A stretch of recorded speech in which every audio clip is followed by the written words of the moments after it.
Let's read along Chapter 3, Journey to the End of the Earth. Before you read, if you want to know more about the planet's past, present, and future, the Antarctica is the place to go. Bon voyage. Early this year, I found myself aboard a Russian research vessel, the academic Sokolsky, heading towards the coldest, driest, windiest continent in the world, Antarctica.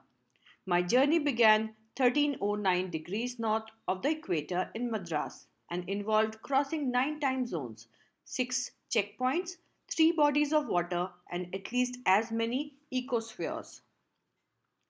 By the time I actually set foot on the Antarctic continent, I had been traveling over 100 hours in combination of a car, an aeroplane, and a ship. So my first emotion on facing Antarctica's expansive white landscape and uninterrupted blue horizon was relief, followed up with an immediate and profound wonder. Wonder at its immensity, its isolation, but mainly at how there could ever have been a time when India and Antarctica were part of the same landmass.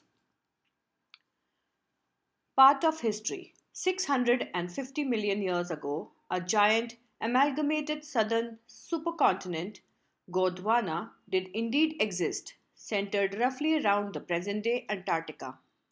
Things were quite different then. Humans hadn't arrived on the global scene, and the climate was much warmer, hosting a huge variety of flora and fauna.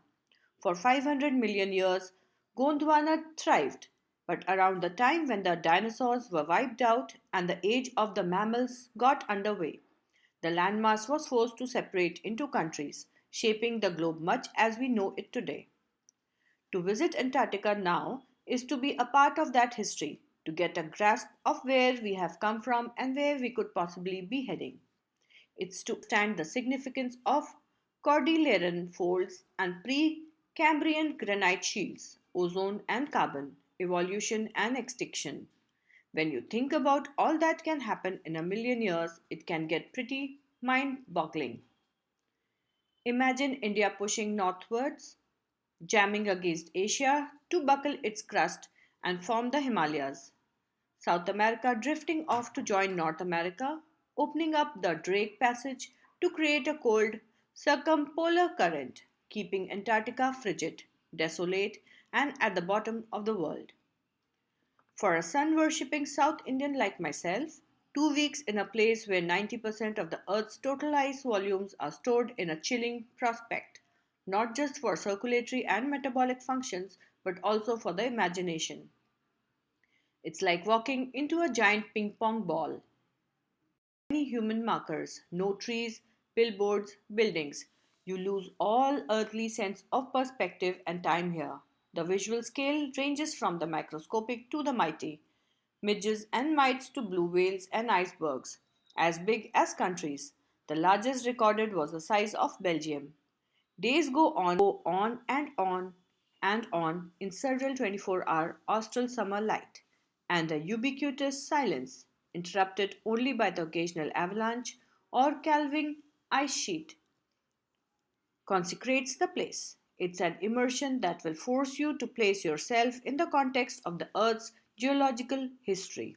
And for humans, the prognosis isn't good. Human impact. Human civilizations have been around for a paltry 12,000 years, barely a few seconds on the geological clock. In that short amount of time, we have managed to create quite a ruckus, etching our dominance over nature with our villages, towns, cities, megacities.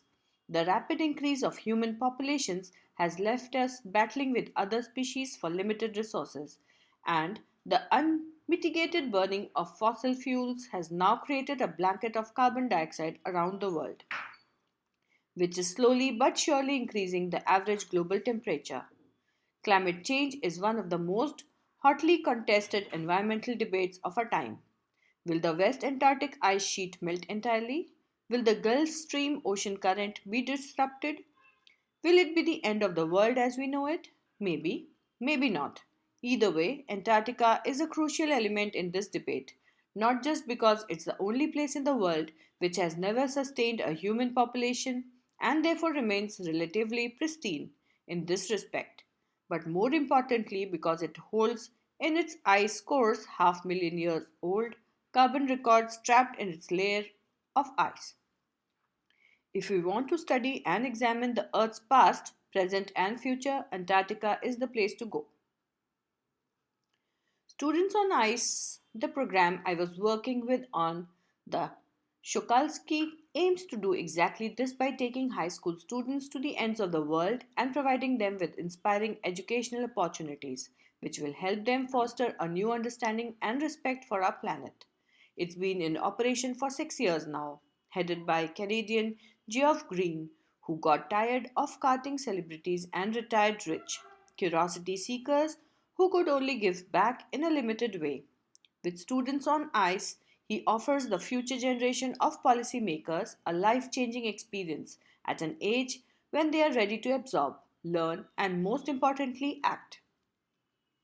The reason the program has been so successful is because it's impossible to go anywhere near the South Pole and not to be affected by it. It's easy to be blaze about polar ice caps melting while sitting in the comfort zone of our respective latitude and longitude. But when you can visibly see glaciers retreating and ice shelves collapsing, you begin to realize that the threat of global warming is very real. Antarctica, because of her simple ecosystem and lack of biodiversity, is the perfect place to study how little changes in the environment can have big repercussions. Take the macroscopic phytoplankton, those grasses of the sea that nourish and sustain the entire Southern Ocean's food chain. These single celled plants use the sun's energy to assimilate carbon and synthesize organic compounds in that wondrous and most important of processes called photosynthesis. Scientists warn that a further depletion in the ozone layer will affect the activities of phytoplankton, which in turn will affect the lives of all the marine animals and birds of the region and the global carbon cycle. In the parable of the phytoplankton, there is a great metaphor for existence. Take care of small things, and big things will fall into place. Walk on the ocean.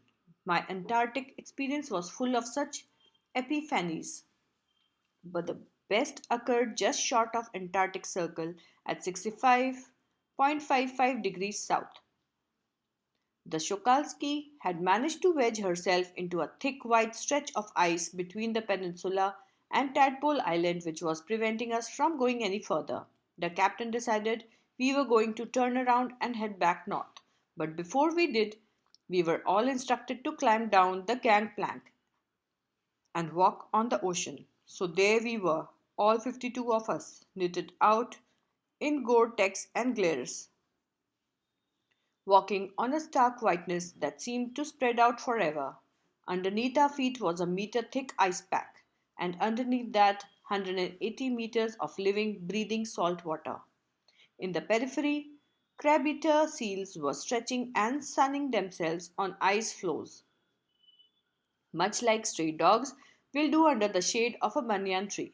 It was nothing short of a revelation. Everything does indeed connect.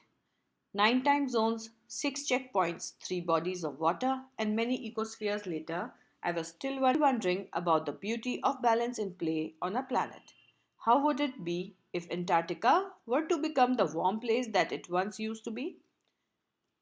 Will we be around to see it? Or would we have gone the way of the dinosaurs, mammoths, and woolly rhinos? Who's to say? But after spending 2 weeks with a bunch of teenagers who still have the idealism to save the world, all I can say is that a lot can happen in a million years, but what a difference a day makes.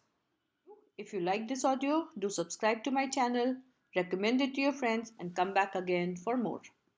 Thank you.